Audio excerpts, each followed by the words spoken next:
नमस्कार, मी स्नेहल्स किचनमध्ये तुम्हा सर्वांचं खूप मनापासून स्वागत। जर तुम्ही या चॅनलला नवीन असाल तर सबस्क्राइब करायला विसरू नका। तर आज आपण बघणार आहोत आमरस पुरी। चला तर रेसिपीला सुरुवात करूया। स्नेहल्स किचनमध्ये आज आपण आमरस पुरी बनवणार आहोत। तर त्यासाठी पुरीसाठी गव्हाच्या पिठाच्या पुऱ्या बनवणार आहोत। आज गव्हाचं पीठ मळून घेतलेलं आहे, सगळ्या पुऱ्या लाटून घेतलेल्या आहेत। आता तळून घेऊया। त्या कढईत तेल तापलेलं आहे, त्यात एक एक करून पुरी तळून घेऊया। फ्लेमवर पुरी तळून घ्यायची आहे दोन्ही बाजूने।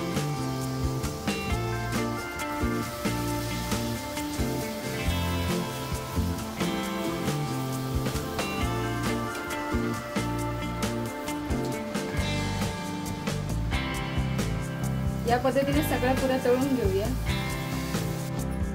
आणि आमरससाठी इथे बदाम आंबा घेतलेला आहे, स्वच्छ धुवून घेतलेला आहे।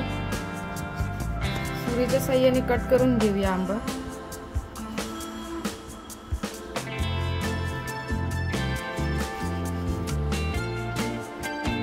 आंब्याचा मधला गर काढून घेऊया चमच्याच्या साहाय्याने। पद्धतीने सगळा गर काढून घ्यायचे। त्याचा सगळा गर काढून घेतलेला आहे। आता ते मिक्सरला लावून घेऊया।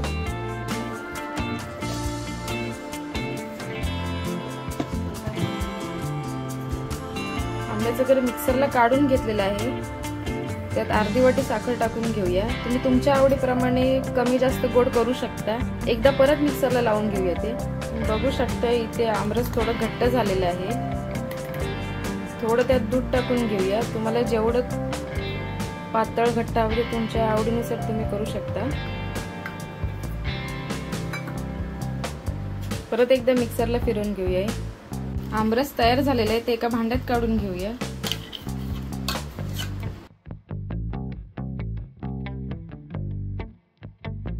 रसाळ अशी आमरस पुरी तयार आहे। ही तुम्ही नक्की ट्राय करून बघा। कशी वाटली ते कमेंट मध्ये कळवा।